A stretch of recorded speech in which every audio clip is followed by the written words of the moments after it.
Eh, Har'a waan karaa nama nyaatu waan nama gaddisiisu hordoftoota kabajamtoota kiyya hidhamtoota Saudi Arabiyaa mana hidhaa keessatti dararamaa jiranii wallahi isaan irraa dubbachuu dhufe maaliif hojjettan ijoo uummanni keenya namoonni meeqan mana hidhaa Saudi Arabiyaa keessatti dararamaa jiranii. Assalaamu alaykum warahmatullahi wabarakatuh. Jirtu akkam nagaa keessan fayyaa keessan sinita asbaan viidiyoo kiyya kana like share subscribe gochuun dagatina. Wallahi har'a wanta garaa na nyaatee wanti irraa dubbachuu dhufe hidhamtoota mana Saudi Arabiyaa waggaa 3 waggaa 2 waggaa hedduuchi keessatti turan akkasuma ijoollee dubartii ta'a ulfaanii achi keessatti deetu ta'a maal jettu waa hedduutu jira jechuudha. Kanaaf hordoftootaafi kabajamtoota kiyya hamma dandeenyeen sagalee walii ta'uun dirqama kenna. Nuti hamma yoomitii jal'ifna, nuti hamma yoomitii boonna, nuti hamma yoomitii dhumna.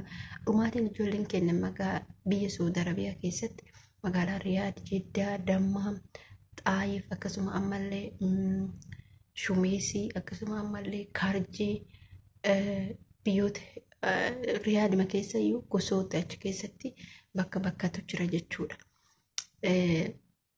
Manni hidhaa yeroo Saudi turesan keessa naannoo safara nuufisanitti jira Riyaad keessaa jechuudha. Dhugaan guddaadha akiraarraati. Isaan kan itti ol guuran jechuudha. Gargararraa ganamarraa kan achitti ol guuran jechuudha. Dubartiin akkasitti nyaanni dhugaatiin hin jiru.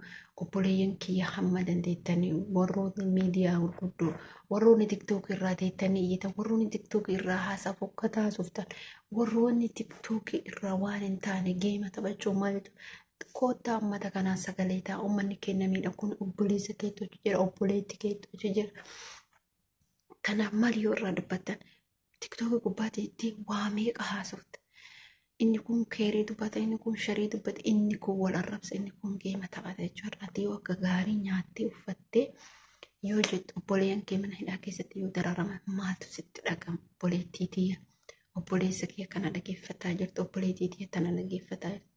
Bilees rabbii jedhaati garana koottaa amma hayyootti abbootiin keenya sheekoliin keenya amma dantanii irraa dubbataa jiran jechuudha. Mootummaan Itoophiyaa waa'ee kanarraa harka fudhatee jira jechuudha.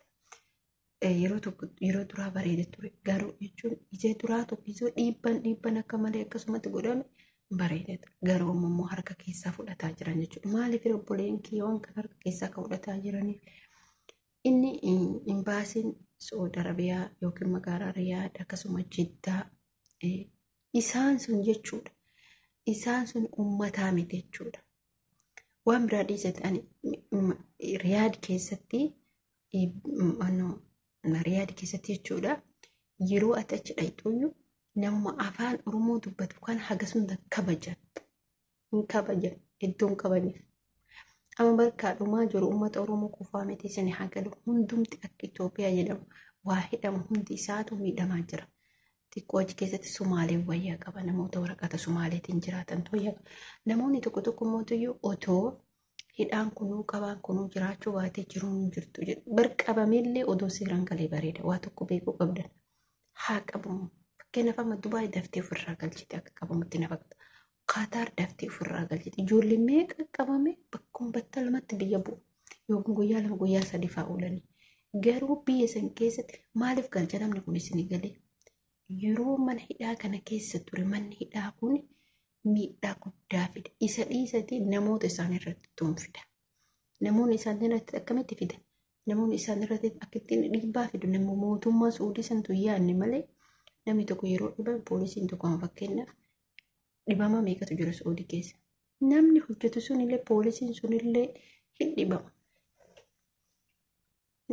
Maaliif hin dhibamne? Garuu ajaji irrasii darbuu isaan fudhata poolisiin sunillee. Ofii waa murteessuu hin danda'u bara poolisiillee. Irrasii gaafa ajajni dhufu jechuudha.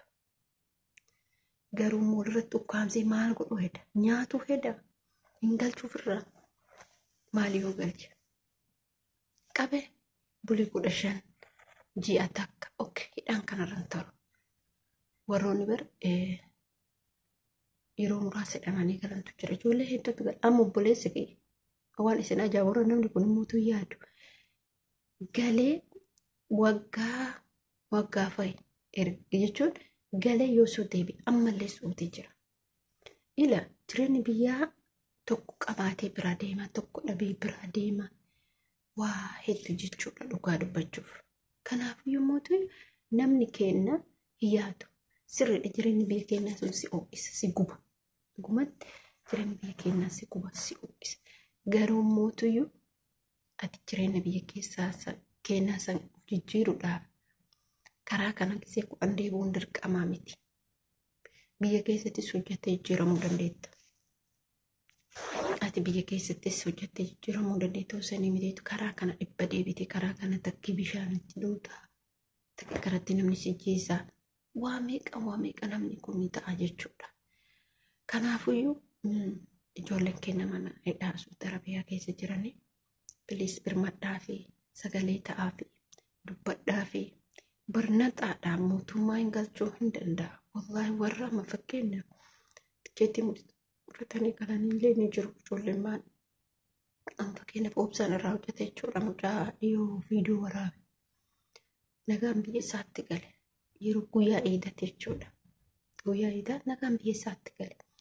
Buleen kee akkanattis galanii jira. Mallaqaan galu seeni tikeetii kutate garuu immoo warroota mana hidhaa san keessatti mootummaan kun ani barkanaa jaabu. Hamma yoomii uummata kana abbuu wallaahi rabbiin isan dhiisu. Bari mootummaan duraanii ka du'isu isa wayya. Inni yaa rabbi hin beeku maqaa isaa. Abdul Aziz moo Abdul hin beeku ana mootummaa duraanii sun hin tursiisu. Hin qabaa hin galcha. Kun immoo karaa darbe jechuudha. Darbamaa falfala mootummaa yoo jedhamini kun kama akka namicha keenyatti. Keenyas isa maaltu gaa'isa lakka tokko. Yoo nama yaade ka biyyaa jiru yoo yaadu. Ka biyyaan baati yaada. Kanaaf yoo obboloota koo wallaahi waa'ee nama dhibaa, waa'ee ijoollee keenyaa xiqqaan guddaan dubbataa jiranii. Inshaallah walloon sheekotiin keenyaa iddoo takka isaan galatooffanna. Hamma danda'anitti irraa dubbataa jiran. Dhaamsa ofii dabarfataa jiran. Waraqaa gurraacha uffataa jiran. Maaliif ree? Kuni wallaahi waan baay'ee tokko nama gammachiisu akkatti irraa hojjetu jechuudha. Otoo arguman duraatiyyuu amma fakkeenyaaf Sheek Riyaad fa'a amma nama waraqata uffatanii miidiyaa gubbaratti ba'anii waan kana miidiyaan guddaan argee uummata kanaa sagalee ta'e akka achi keessaa baasuu fi dhaamsi isaanii karaa hundaan dabarfatan jechuudha. Karaa feesbuukaatiin, karaa tiktookiitiin, karaa yuutuubaraatiin namoonni hedduu dhaamsa isaanii dabarfatan. Dhaamsa isaanii dabarfatan hedduu kan nama baay'ee kan nama gammachiisa. Maaliif namni akkasuma wal jalaa dhagee dhiibbaa godhee ijoollee kana biyya galchuu danda'a. Uummata achi keessa jiru nama guddaa jira.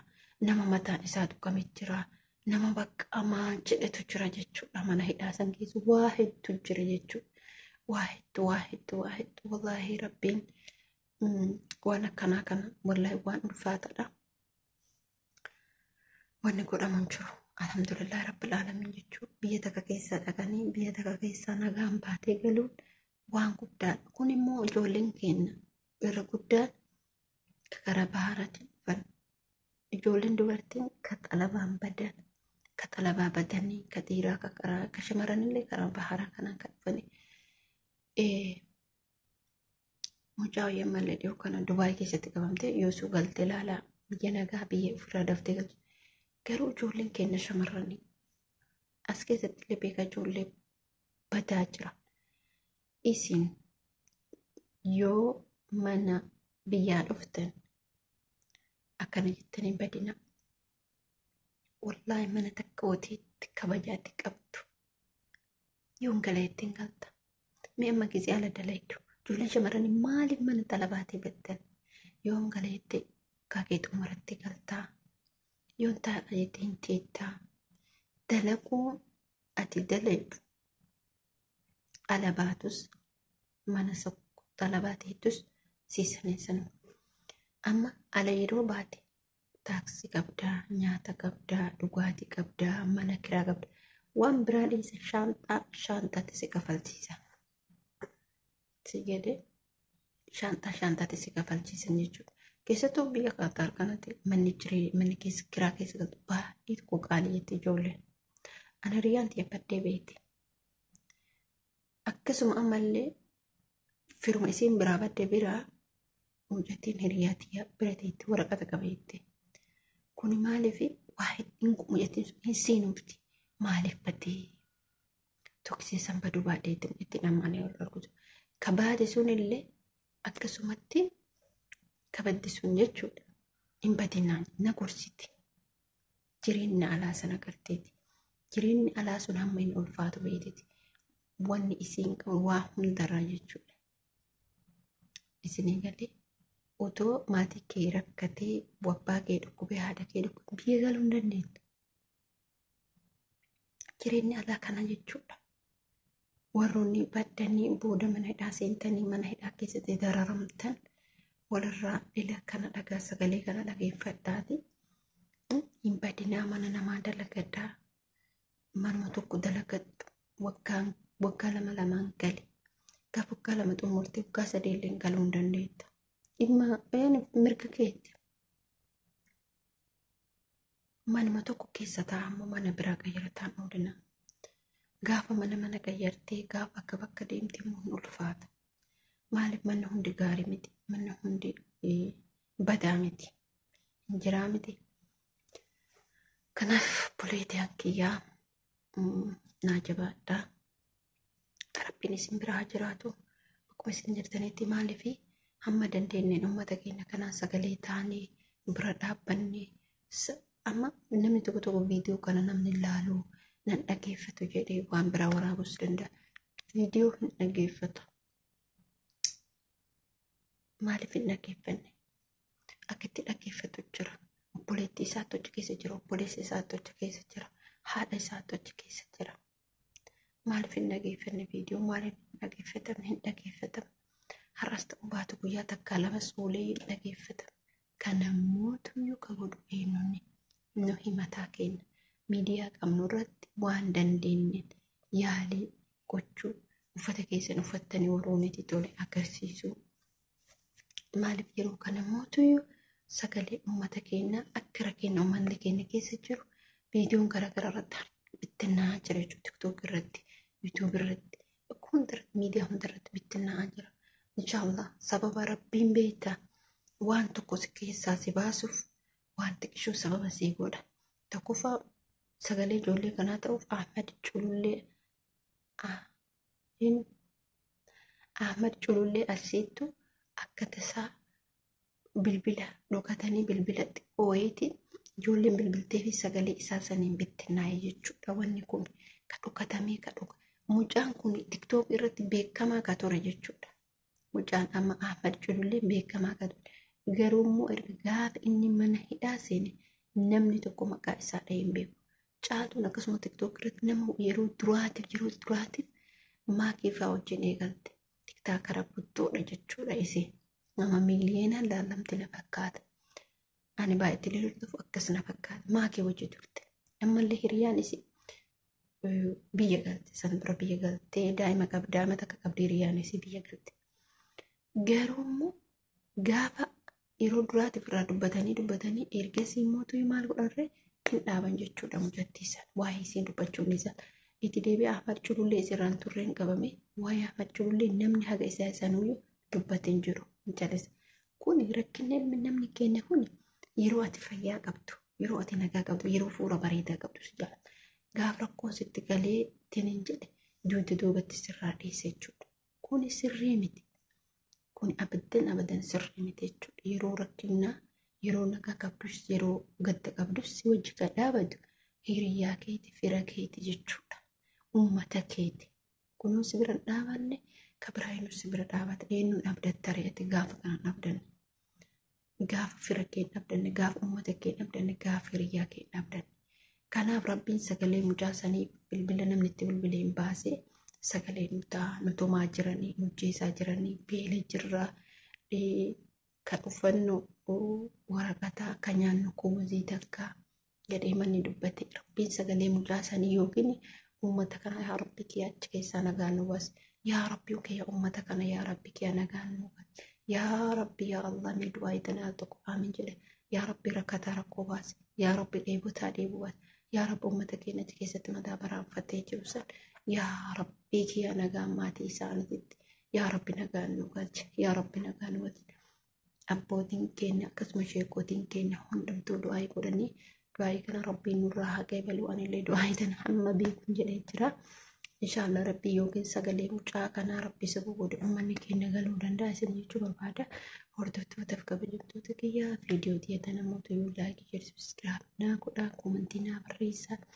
Yaada keessan asiin dogongortee jirta asiin akkas gootee jirta asiin hin taane haasofni keessanillee marhaba ala saala fiikum ani ni fudhadha. Kanaafuu namoonni viidiyoo kana argitan sheer godha nama hunda biraan gaa please. Maaliif viidiyoo kana yoo namni ilaale namni 10 namni 100 yookiin 200 namni 300 ilaale namni suni yookiin 100 yookiin 50 yoo ilaale yoo jala dabarse hammasumatu bu'aa qabaasanii jechuudha. Assalaamu alaykum warahmatullahi wabarakatuh.